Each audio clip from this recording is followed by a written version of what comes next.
You are now listening to station WLS, the voice of Prairie Farmer, America's oldest farm paper, Chicago. The Johnson Wax Program.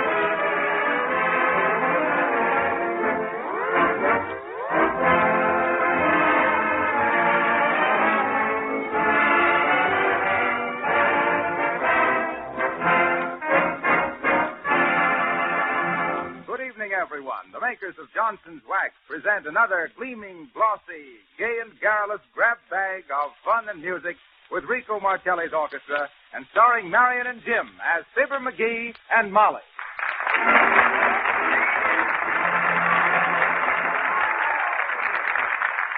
Martelli and his men open the proceedings with Midnight in Paris. Wrap it up, Rico.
Now, while we're all still in our right minds, let's have a few words of wax wisdom.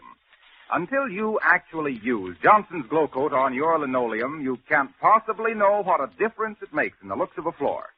If your linoleum is dull and dingy looking, Glow Coat will make it shine like new again.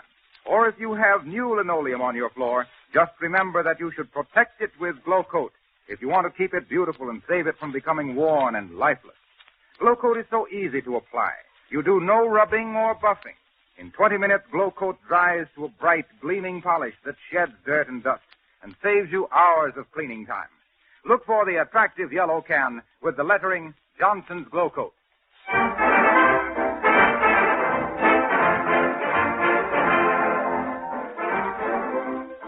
A very pretty little domestic scene at 79 Wistful Vista tonight.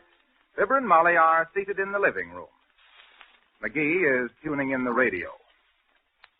Let's see now what I can get. Read it. Ever since I hung that potato on the aerial, all I can get is Lady Peel. Be Lily to you, Molly. Don't tune us out, folks. That's our radio, not yours. Turn it up so I can hear it, please. Okay, Molly. I spent the whole morning adjusting this thing so I could get something good. Oh. There, you see what you done, McGee? Put the radio on the bum. Oh, shucks, Molly. I can fix it all right. Yeah, like you did last time, I suppose. Betcha. You fixed it so it's when you tuned in Los Angeles, the doorbell would ring. If you tuned it up higher, up louder, the lights would go on in the basement. And another thing. Huh? Did you shovel the snow off the walk like I told you? Well, And another thing, did you bring some groceries home for supper? Oh, I forgot 'em, Molly, but I'll Winchell right over and get 'em. Walter Winchell? Yeah. I'll be back in a flash with some hash. That's probably the radio man to fix the radio, Molly. Don't be silly, McGee. You haven't called him yet. Oh, that's right, I ain't. Okay, I'm coming. Oh, hello there, Mrs. Wheedledeck. How are you? What do you care how I am, you little palooka? Huh? If you cared how I was, you'd shovel off that sidewalk of yours so the body could walk. I've been 20 minutes going 14 feet on that ice. And I want to tell you right now, when I want to do my trucking or tear off a little karaoke, I'll go to a dance hall to do it. So get out there and chop yourself an ice cube, you little drink of water. Well, can you beat? Can you? Who was that, McGee? Oh, boy, that was, Oh, some fellow wanted to know where 14th and Oak Streets was. Sounded like a woman's voice to me. Yes, I know. Sounded like that to me, too, at first. Let's see now, what was I going to do? Go get the groceries. Yes. Oh, no, I was going to telephone the radio man. I don't think I'll try to fix it myself, Molly. I'll call him up now. Hi, babe. Jimmy Murray Hill, 89933. Oh, I had a cat and his name was Mort. He had 9 lives like the Supreme Court. With a hey nonny nonny and a TVA. Oh, hello? Wistful Vista Hardware Store? This here's Fibber McGee. Can you come right over and fix my radio? What's the matter with it? Why, shucks, if I knowed that, I'd fix it myself. Okay, I'll expect him then. While he's on the way over, McGee, you might be shoveling off the walk. You're right, Molly. Good. You're right. I might be, but I won't. You get it, Molly? I said... it ain't funny, McGee. Okay. My, we're real popular tonight, McGee. Go see who 'tis. And if it's another man wanting 14th and Oak Street, invite her in. Oh, now, Molly. Okay, I'm coming. Pardon me, I'm working my way through the university by selling Johnson's Glow Coat for the Jones store. You know, the quick-drying, no-rubbing, no-buffing... Oh, Harpo Wilcox. What university are you going to, Harpo? Florida. Florida? Sure, you know, Waxa de Florida. I get it. If you was going to Toronto, I suppose you'd save 1/3 on the large-size Canada, huh? Oh. No, thanks, Harpo. We just bought a new can of Glow Coat. I can't help you. Well, you'll be sorry when I'm a Phi Beta Kappa. Phi Beta Kappa. Phooey. I'm a non-compass mentis myself. So long, Harpo. Who was that now? Harpo. Did you ask him in? No, I... It'd save time, Molly, if we just took the door off the hinges. Might be a little drafty, maybe, but it'd save wear and tear. Oh, it's probably the radio man, McGee. Let him in. Okay. Oh, hello there, Geraldine. Oh, hello, Mr. McGee.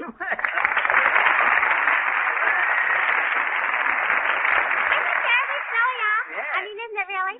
I told Gerald he had to walk over here with me, and what do you think he said? What he said? He said he was going to stay home and play the desert song. The desert song? Yes, chic to chic. Isn't that just extemporaneous, Mr. McGee? I mean, isn't it really? Yes, it is. Oh, Gerald gets off the courageous things. He really does. Why shouldn't he? Won't you step in out of the cold? It's Oh, no, thank you, Mr. McGee. I really mustn't, Well, really. I just wanted to see if Molly had any books to go back to the circulating library. Circulating library? Gerald says it must be a circulating library. I get such dizzy books. Mr. Gerald must be a card. I don't think Molly's got any books. Well, I'll be getting along then, Mr. McGee. It's terribly cold. I mean, it really is. Yes. Gerald says he wouldn't go out on a night like this because he froze his ears last year. Oh, he went out and froze his ears. Oh, not outside. Gerald says he froze his ears looking for something to eat in the refrigerator. Well, I simply must be off. Diddle, diddle, diddle.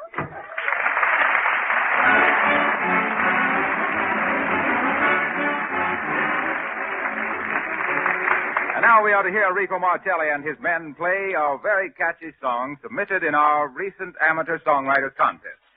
The song titled, I Found You in the Moonlight, was written by Russ Daly of Ogdensburg, Wisconsin. The popular young tenor Bob Hannon sings the vocal. I Found You in the Moonlight. All right, Rico.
moonlight, and through the trees the stars played peekaboo.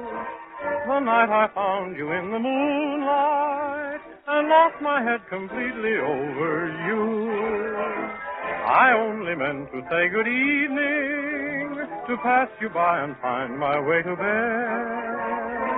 But something tempted me that evening to stay around and lose my heart instead.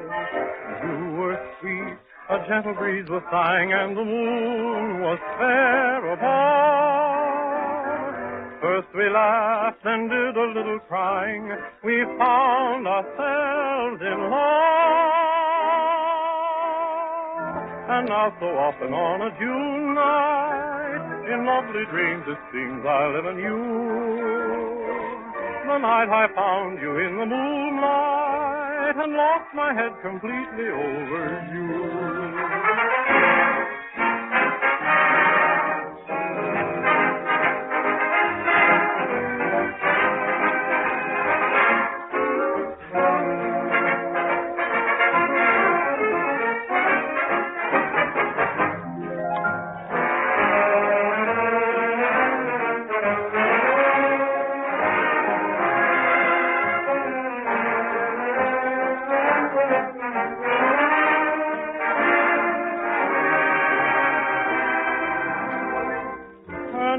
Often on a June night, in lovely dreams it seems I live in you.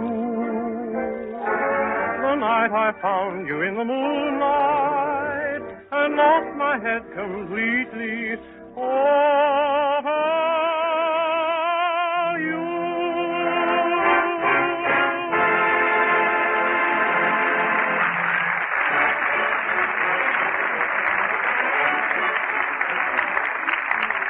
Thank you, Bob Hannon, and congratulations, Mr. Daly. Next week, Marcelli will feature another song entered in his amateur songwriters contest. The composer is John Carter of Bloomington, Illinois. His song is titled, I'll Feast My Eyes on You.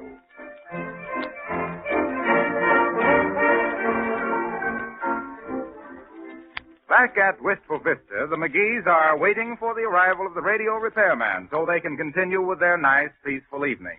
Or what started out to be a nice, peaceful evening. Isn't it about time that radio man was here, McGee? I don't know, Molly. Probably takes time to wait through. Heavenly days, here at last. Go answer it, McGee. I've been to that door so dead many times tonight I feel like a usher. Radio repairman, come right in. Hello there, Peter. Well, if it ain't Nick the Popular. Come on in, Nick, and shake the icicles off your chin. Thank you to pieces, Peter. It is a very fine night outside for Eskimos if you should like polar bears, no thank you. Well, how do you do, Mr. DePopulis? Hello, Cupid. You report to being very smart people to be staying inside from outdoors, I'm thinking. Yes, Mr. DePopulis.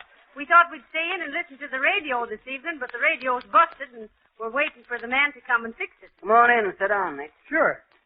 How's business? Restaurant's business is very fine, if you don't mind, Scissor. Good.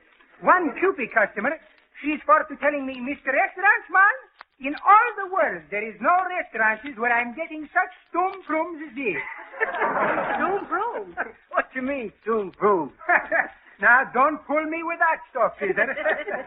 You're knowing very well stoom-prooms. Stoom-prooms is for to being plums which are all wrinkled on the face for worrying about perhaps winding up like stoom-prooms.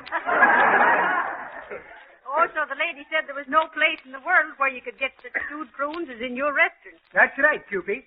This old Cupid customer is saying my stoom-prooms is without doubt maybe the worst stoom-prooms of any place he's ever stayed away from. These customers, you know, is always having little jokes with restaurant people. Well, I always says, Nick, the customer's always right. I mind the time I was managing the Shapiro-Bernstein French restaurant in Dublin. I was... There's the radio man, McGee. Let him in, will you, Molly, while I find a cigar for Nick? All right, McGee. I feel like a feather in the breeze. How do you do? Are you the radio man? What? I say, are you the man to fix the radio? No, I'm a PWA worker. Heavenly days. A PWA worker? Well, what do you want me, boy? Well, I just want to tell you, never mind about shoveling the walk if you was going to. Us boys is doing it. Oh, well, now, that's fine. That's a terrible cold you have. You better take care of it. I haven't got any cold, lady. Well, I must say you sound like it. Yeah, I know. But if you talk to as many politicians to get this job as I have, you'd lose your voice, too.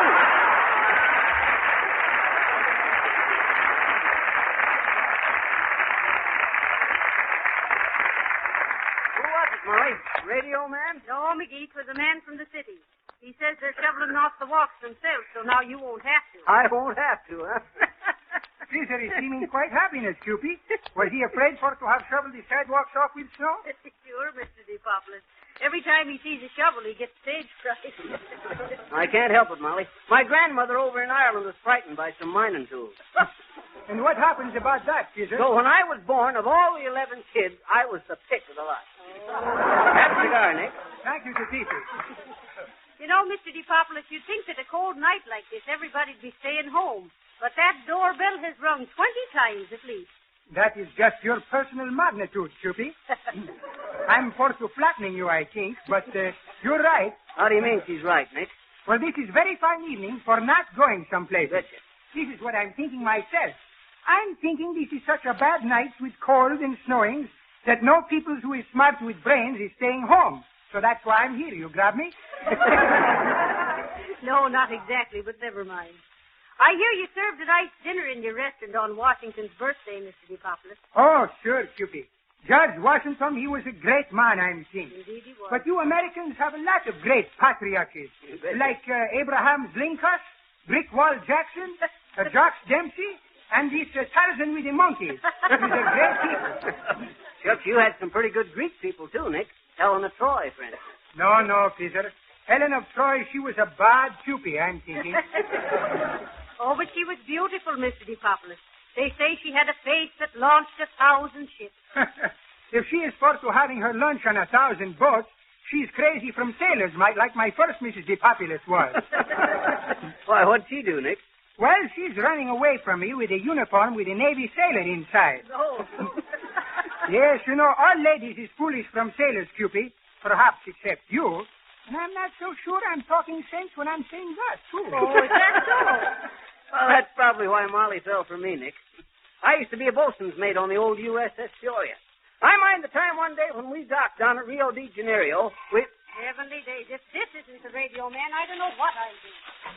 Oh, hello, Molly. How do you do, Mr. Wilcox? Hi, Harper. What can we do for you? Well, you see, your radio being broken, I couldn't make an announcement over it, so I just ran over from the studio to tell you that Markelli's going to have our little solo violinist, Audrey Call, play her own version of Dinner for One, Please, James. Dinner for one, please, James, huh? Dinners for one is not so good for restaurants business, Will, sir. No, I guess not. I'm much more pleased if this little fiddle Cupid is playing banquets for 500 people. Tell her to go right ahead, Mr. Wilcox. All right, okay, Audrey.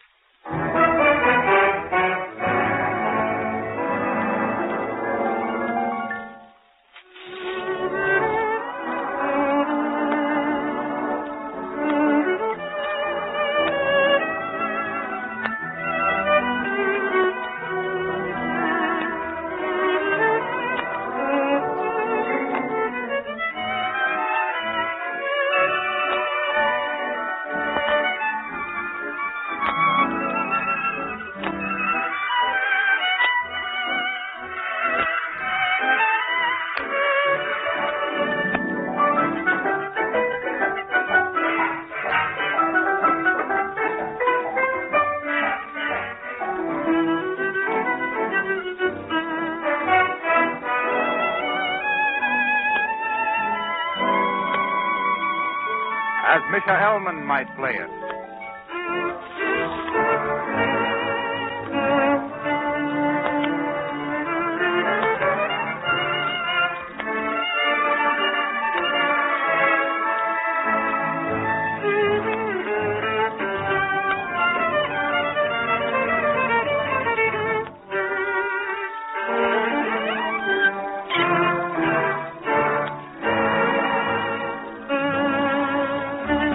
The hot fiddle manner of Joe Benuti.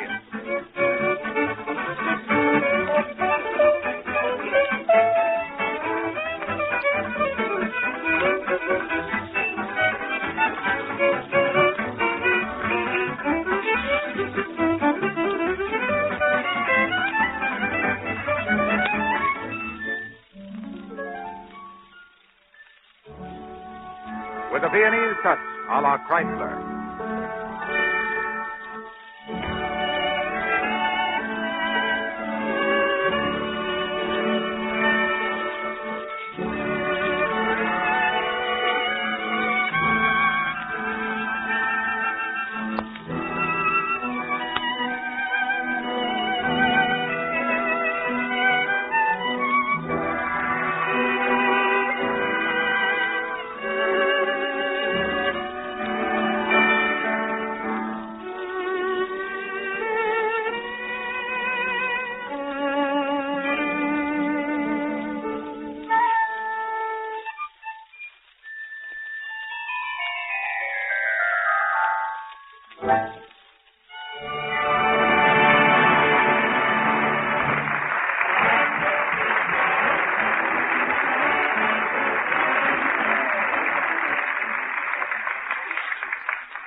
Back once more to 79 Wistful Vista, we find Molly and Fibber and Nick Dipopoulos still waiting for that radio man.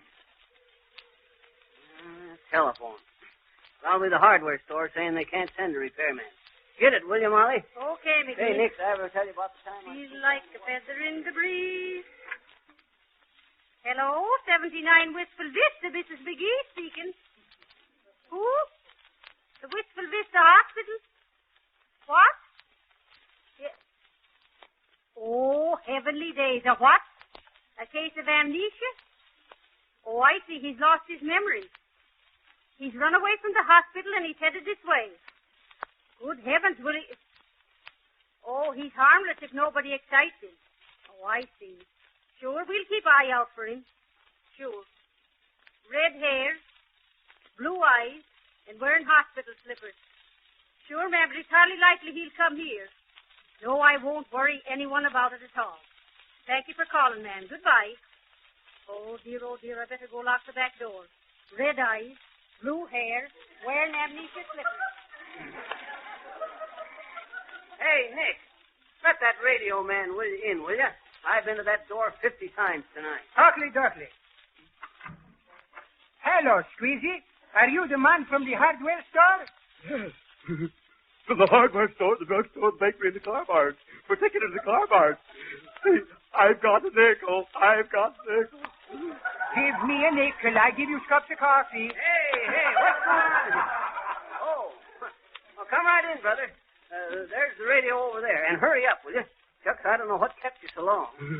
I don't either. They told me I'd be out in a few days. Few days? No, sir. I ain't paying for no service like that.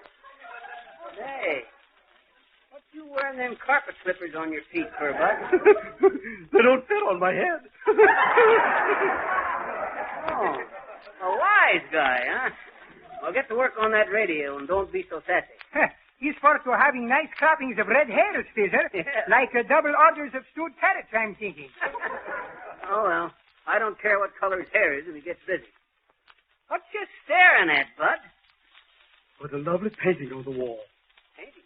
So realistic. Moonlight on the snow. Moonlight on. That ain't no painting, brother. You're looking out the window. Oh, so I am. What am I doing here? What you mean, what are you doing here? McGee, come here. I want to talk to you. I ain't got time now, Molly. This guy comes over here to fix the radio, and then he asks what he's here for. Oh, dear. Go on, get at it, bud. Can you row a boat? Oh. Can I... What are you talking about? Are you kidding me?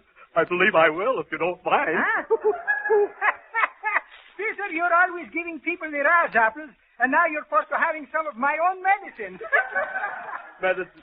I don't believe I want any right now. Oh, dear, I better call the hospital. Hey, listen, son. Excuse me, Mr. Dipopoulos, while I make a phone call. Sure, Cupid. Listen, bud, you fix that dad-ratted radio and quit clowning around, you hear me? Oh, yes. The radio. Where is it? Where is it? He is asking where is the radio cabinet, and he is having his hand leaning on it with both elbows. He's a smart crack wise, Alex. Here, bud, now quit the joshing and get to work. Here's a hammer and a screwdriver and stuff. Forgot about them anvils. I'll stand here and supervise the job. You know, I used to be quite a radio hand myself, Nick. No, is that so? Yep. I invented the Fibber filament. The tube of the future, they called it. Fibber filament, fabricated for finer facility and frequency flexibility, famous in the field for foiling, spluttering, stainless, and fading. Now step on it there, brother. Yes, indeed. Do you see something? What is the matter, radio people? Oh, yes, indeed. Oh, yes, indeed. This tube is absolutely gone, I think. Hey, Yes, absolutely gone. what's the idea of busting up that tube, Bud? I could have... And this one, too, I believe. Very weak. Oh, very, very weak. Hey, look what you've done. You busted all them tubes. Oh, don't worry. Here are more to this lamp. Huh? Hey, go easy there. You busted the lamp. I know. I don't like lamb. Do you? Why, hey, what's the idea? Are you ribbing me, brother? Oh, no, indeed. Now, this tube here, sir, is broken. What you mean, broken? It ain't another. Why, it is too. Hey, what's the idea? Hey, this is very comical way for fixing radios, I believe it. Well, I'll say so. Now you listen to me. No, Bud. you listen.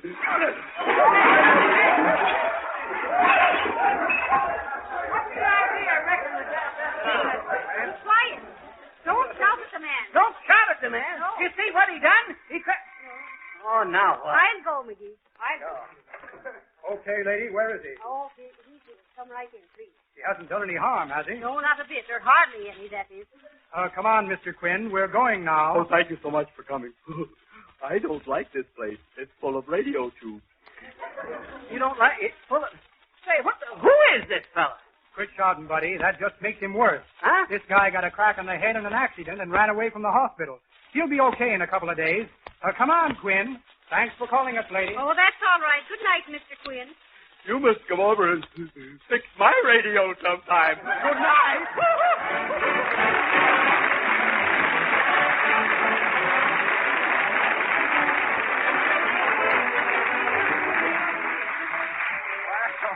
Now, if we'll be forgiven for getting serious for just a moment, I would like to say just try Johnson's Glow Coat on your kitchen linoleum and see if your family and friends don't compliment you on the looks of your floor. Glow Coat keeps your floor sparkling and clean, and at the same time makes your cleaning work very much easier. Instead of having to scrub your linoleum continually in order to keep it respectable looking, you'll find that dirt and dust will not stick to the Glow Coat polish, and your days of floor scrubbing will be done away with. Soil spots are quickly wiped off the gleaming surface. No wonder millions of housekeepers are so enthusiastic about Johnson's Glow Coat, the easy-to-use, no-rubbing floor polish that dries in 20 minutes and shines as it dries without help from you. And remember, you save as much as 1/3 by buying Glow Coat in the larger sizes.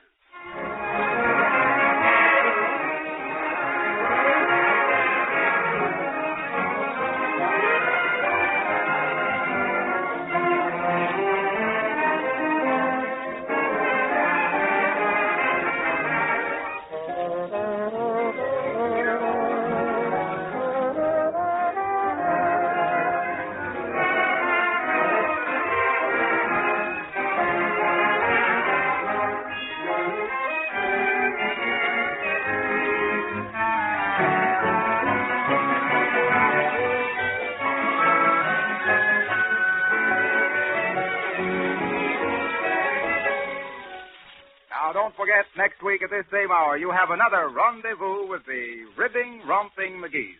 Until then, may we remind you that just as the best housekeepers use Johnson's Wax and Johnson's Glow Coat to keep their houses clean and shining, so the most particular car owners keep their cars sparkling with Johnson's Auto Wax and Cleaner.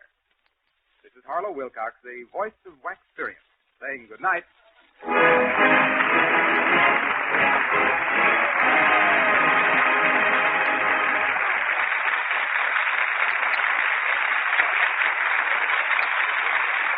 This is the National Broadcasting Company.